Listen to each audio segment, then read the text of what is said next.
അസ്സലാമു അലൈക്കും വറഹ്മത്തുള്ളാഹി വബറകാതുഹു. റസ്മീൻ എന്ന് പറയുന്ന മുസ്ലിം പെൺകുട്ടി ബിഗ് ബോസിൽ പോയി 78 ദിവസത്തോളം അവിടെ നിന്ന് ഒരുപാട് ആളുകൾ അറിയപ്പെടുന്ന, ഒരുപാട് ആരാധകരുള്ള ഈ ബിഗ് ബോസിൽ അറിയപ്പെട്ട റസ്മീൻ എന്ന് പറയുന്ന പെൺകുട്ടി മദ്രസയിൽ എനിക്കുണ്ടായ മോശ അനുഭവങ്ങൾ എന്നുള്ള ഒരു വിഷയം ഒരു യൂട്യൂബ് ചാനലിലൂടെ അവൾ അവതരിപ്പിക്കുന്നുണ്ട്. മദ്രസയിൽ എനിക്ക് ഉണ്ടായ അനുഭവം എന്ന് പറഞ്ഞുകൊണ്ട് അവൾ അവതരിപ്പിക്കുമ്പോൾ ആ വീഡിയോയിൽ എന്താണ് അനുഭവം ഉണ്ടായത് എന്ന് ഇങ്ങനെ വീക്ഷിച്ചു നോക്കുമ്പോഴാണ് വല്ലാത്ത അത്ഭുതം തോന്നിയത്. അവൾ അവളുടെ അനുഭവം പറയുന്നുണ്ട്. അവൾക്കുള്ള അനുഭവങ്ങൾ, ബിഗ് ബോസിലുണ്ടായ അനുഭവങ്ങൾ, അതിനെക്കുറിച്ചൊക്കെ ഒന്ന് പറയുമ്പോൾ അവൾക്ക് മോശമായ അനുഭവങ്ങൾ ഇങ്ങനെ ചോദിക്കുമ്പോഴൊക്കെ അവൾ പറയുന്നത് ഒരുപാട് വിഷയങ്ങൾ പറഞ്ഞ് മദ്രസയിലുണ്ടായ ഒരു അനുഭവത്തെക്കുറിച്ച് ഒന്നോ രണ്ടോ ഒരു മിനിറ്റോ ഒന്ന് പറയുന്നുണ്ട് ആ വീഡിയോയിൽ. അതിൻ്റെ തമ്മിൽ തന്നെ മദ്രസയിൽ റസ്മീൻക്കുണ്ടായ മോശ അനുഭവങ്ങൾ എന്ന് കണ്ടു. അപ്പോൾ എന്താ ഈ അനുഭവം എന്ന് നോക്കുമ്പോഴാണ് റസ്മീൻ പറയുന്നത്, മദ്രസയിൽ പഠിപ്പിക്കപ്പെടുന്ന ഓരോ വിഷയത്തെക്കുറിച്ചാണ് അവൾ പറയുന്നത്. പുറത്തിറങ്ങാൻ പറ്റൂല, നാട്ടുകാരെന്തെങ്കിലും പറയും എന്നൊക്കെ മദ്രസയിൽ പഠിപ്പിക്കപ്പെടുന്നുണ്ട്. തൻ്റെ ശരീരഭാഗമെല്ലാം മറിച്ച് വീട്ടിൻ്റെ ഉള്ളിൽ ഒതുങ്ങിയിരിക്കണം. ഇതാണ് ഇവൾ പറയുന്നത്. ഇത് പറയുമ്പോൾ ഞാൻ വിചാരിച്ചത് എന്തോ മദ്രസയിലുണ്ടായി എന്നാണ്. ഇതല്ലാതെ മദ്രസയിൽ മതചിട്ടങ്ങളല്ലാതെ പിന്നെന്താ പഠിപ്പിക്കേണ്ടത്? ഇതിനെയാണ് മോശമായ അനുഭവം എന്ന് പറയുന്നത്. ബിഗ് ബോസിൽ തന്നെ അതിൽ കയറണമെങ്കിൽ അഖിൽ എന്ന് പറയുന്ന ആൾ പലതും പറയുന്നുണ്ട്. അവിടെ അങ്ങോട്ട് പണം കൊടുക്കേണ്ടി വരും, ചിലപ്പോൾ മോശ അനുഭവങ്ങൾ അനുഭവിക്കേണ്ടി വരും, ഇങ്ങനെ പലതും പറയുന്നുണ്ട്. ഉയർന്ന ജോലിയിലേക്ക് പോകുമ്പോൾ പലതും അനുഭവിക്കേണ്ടി വരും. അതൊന്നും മോശ അനുഭവമല്ല. പലയിടങ്ങളിൽ നിന്നും പലതും ഏൽക്കേണ്ടി വരും. പലരും പല ജോലിക്ക് വേണ്ടി ഇറങ്ങുമ്പോൾ പലതും അനുഭവിച്ചിട്ടുണ്ട്. അതൊന്നും മോശ അനുഭവമൊന്നും അല്ല. അവരുടെ ജീവിതം, അവർക്ക് പണത്തിൻ്റെ ആവശ്യം വരുമ്പോൾ ചിലയിടങ്ങൾ നടന്നിട്ടുണ്ടാകും. ഇത് മദ്രസയിൽ മതചിട്ടങ്ങൾ പഠിപ്പിച്ചതാണ് റസ്മീൻക്ക് അതൊരു മോശാനുഭവമായി തോന്നിയത്. മദ്രസ എന്ന് പറയുന്ന മതവിദ്യാഭ്യാസം പഠിപ്പിക്കാനാണ്. പരിശുദ്ധമായ ഖുർആനും പരിശുദ്ധമായ ഇസ്ലാമിൽ പഠിപ്പിക്കുന്ന വിഷയങ്ങൾ കുട്ടികൾക്ക് പഠിപ്പിച്ചു കൊടുക്കാൻ വേണ്ടിയാണ്.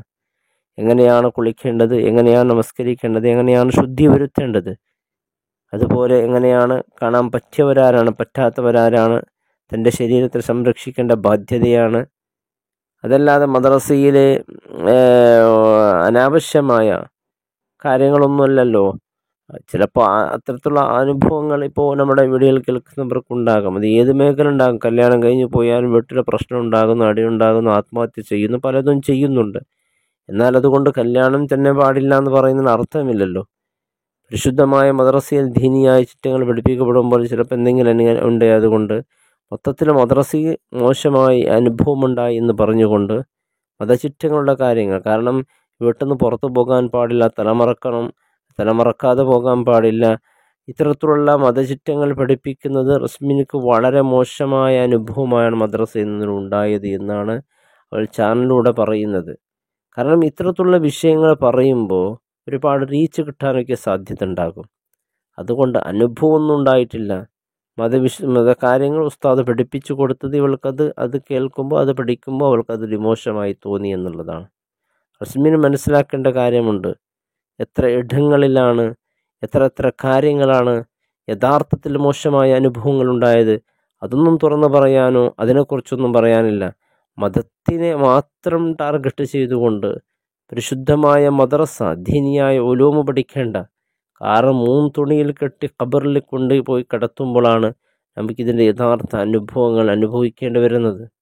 അപ്പോഴാണ് ജീവിതത്തിൻ്റെ യഥാർത്ഥ കാര്യം മനസ്സിലാകുന്നത്.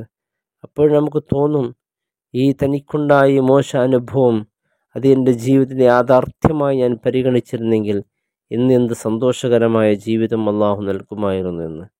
മദ്രസയിൽ മോശമായ അനുഭവം ഉണ്ടായി എന്ന് പറഞ്ഞുകൊണ്ട് ഈ നിസ്സാര കാര്യത്തിന് അത് പറയുന്ന ഒരു ശൈലിയാണ് അത്ഭുതപ്പെടുത്തുന്നത്. അത് വലിയ ഒരു കാര്യമായിട്ടൊരു മോശമായ അനുഭവം ഉണ്ടായതുപോലെ ഇങ്ങനെ പറഞ്ഞ് പരിഹസിച്ച് ചിരിച്ച് ഒരു രസത്തോടു കൂടി പറയുന്നൊരു കാര്യം. തീർച്ചയായും നാം മനസ്സിലാക്കേണ്ട പലതുമുണ്ട് ഇതിൽ. കാരണം ഒരു മതകാര്യങ്ങൾ, പരിശുദ്ധ ഇസ്ലാമിൻ്റെ കാര്യങ്ങൾ മദ്രസയിൽ പഠിപ്പിക്കപ്പെടാൻ വേണ്ടി തന്നെയാണ് മദ്രസ എന്നൊരു പ്രസ്ഥാനമുള്ളത്. ദീനിയായ കാര്യങ്ങൾ, ആരോട് എങ്ങനെ പെരുമാറണം, എങ്ങനെ സംസാരിക്കണം, അത്തരത്തിലുള്ള കാര്യങ്ങൾ പഠിപ്പിക്കപ്പെടാനും പരിശുദ്ധമായി ഇസ്ലാമിൻ്റെ കാര്യങ്ങളും അതുപോലെ മറ്റുള്ള മതസ്ഥരുമായി വളരെ സൗഹൃദ ബന്ധമുണ്ടാക്കണം, ഇത്തരത്തിലുള്ള നല്ല നല്ല കാര്യങ്ങളൊക്കെ പഠിപ്പിക്കപ്പെടുന്നത് ഇവൾക്കത് മോശമായി എന്ന് തോന്നിയെന്ന് മാത്രമല്ല, അത് സോഷ്യൽ മീഡിയയിലൊക്കെ വളരെ നിസ്സാരമായി മദ്രസയെക്കുറിച്ച് പറയുമ്പോൾ വല്ലാത്ത ഞെട്ടലോട് കൂടില്ല. മാത്രമല്ല അതിലൂടെ കമൻറ്റിലൂടെ പറയുന്ന ഓരോ അഭിപ്രായങ്ങൾ മദ്രസയെക്കുറിച്ച് പലതും അങ്ങനെ. എത്ര അനുഭവങ്ങൾ മദ്രസയിൽ പഠിച്ച് എത്ര ആളുകൾ മോശമായി ജീവിച്ച് വലുതായതിൻ്റെ ശേഷം അള്ളാഹുവിനെ പേടിച്ച് ദീനിലൂടെ ജീവിക്കുന്നവർ എത്ര ആളുകളുണ്ട്.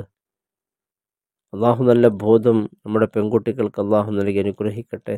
തനിക്ക് എന്ത് തോന്നുന്നോ എന്തും പറയാനും മടി കാണിക്കാത്ത പെൺകുട്ടികളാണ്.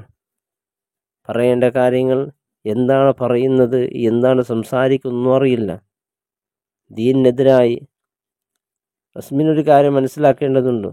പരിശുദ്ധമായ ദീനിൻ്റെ പേരും വെച്ചുകൊണ്ട് ഇടയ്ക്കൊക്കെ തട്ടമിട്ടും കൊണ്ട് ഇതുകൊണ്ട് ഒന്നും പരിശുദ്ധ ഇസ്ലാമിൽ നിലകൊണ്ട് ഇത്തരത്തിലുള്ള പെൺകുട്ടികൾ ഇസ്ലാമിലുള്ളത് കൊണ്ട് ഇസ്ലാമിനൊരു ലാഭമോ ഒന്നും ഉണ്ടാവില്ല. ഇതല്ലാതെ ഇസ്ലാം എന്ന് പുറത്തു പോയത് കൊണ്ടോ ഒരു നഷ്ടവും ഉണ്ടാവില്ല. ഒരു മുസ്ലിം എന്ന് പറയുമ്പോൾ ആ മുസ്ലിമിന് ചില നിയമങ്ങളുണ്ട്, അത് പാലിച്ചാലേ മുസ്ലിം എന്ന് പറയാൻ പറ്റുകയുള്ളൂ. തനിക്ക് തോന്നിയതുപോലെ ജീവിക്കുക, എന്നൊരു മുസ്ലിമായിട്ട് അഭിനയിക്കുക, ഇതൊരു കാര്യമില്ല. ദീനിൽ ഇത്തരത്തിലുള്ള ആളുകൾ ഉള്ളത് കൊണ്ട് ദീനിന് ബുദ്ധിമുട്ടല്ലാതെ ഒരു ലാഭവുമില്ല. കാരണം ഇവരനുകരിച്ചു കൊണ്ട് ഒരുപാട് മുസ്ലിമീങ്ങളെന്ന പെൺകുട്ടികൾ പലയിടങ്ങളിൽ പോയി തൻ്റെ ശരീരം പ്രദർശനം നടത്തിക്കൊണ്ട് പലതും ചെയ്യുന്നുണ്ട്. അത് അവരവരുടെ സ്വാതന്ത്ര്യമാണ്.